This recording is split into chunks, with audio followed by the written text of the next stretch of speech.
বাংলায় বিধানসভা নির্বাচনের পারদ যখন তুঙ্গে, ঠিক তখনই রাজ্য পুলিশের শীর্ষস্তরে বড়সড় সিদ্ধান্ত নিল কেন্দ্র। আগামী 30শে এপ্রিল অবসর নেওয়ার কথা ছিল রাজ্য পুলিশের বর্তমান মহানির্দেশক ডিজিপি সিদ্ধান্ত গুপ্তের, কিন্তু ভোটের মরশুমে আইন শৃঙ্খলা সামলাতে 1992 ব্যাচের এই দুদে আইপিএস অফিসারের ওপরই ভরসা রাখল দিল্লি। সোমবার ক্যাবিনেটের নিয়োগ কমিটির সবুজ সংকেত মেলার পর মুখ্য সচিবকে চিঠিতে জানানো হয়েছে আরও 6 মাস অর্থাৎ অক্টোবর পর্যন্ত এই পদেই থাকছেন তিনি। দ্বিতীয় দফার ভোটের ঠিক আগে এই ঘোষণা প্রশাসনিকভাবে যথেষ্ট তাৎপর্যপূর্ণ।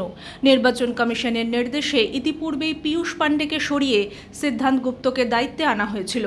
কমিশনের মতে অশান্তিমুক্ত নির্বাচন এবং কেন্দ্রীয় বাহিনীর সঙ্গে সঠিক সমন্বয়ের জন্য সিদ্ধান্তের অভিজ্ঞতাই এখন সবথেকে বড় হাতিয়ার।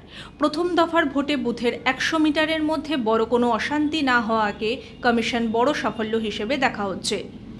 দ্বিতীয় দফার ভোটের ঠিক আগে এই ঘোষণা প্রশাসনিকভাবে যথেষ্ট তাৎপর্যপূর্ণ।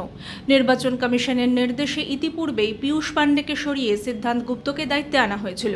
কমিশনের মতে অশান্তিমুক্ত নির্বাচন এবং কেন্দ্রীয় বাহিনীর সঙ্গে সঠিক সমন্বয়ের জন্য সিদ্ধান্তের অভিজ্ঞতাই এখন সবথেকে বড় হাতিয়ার।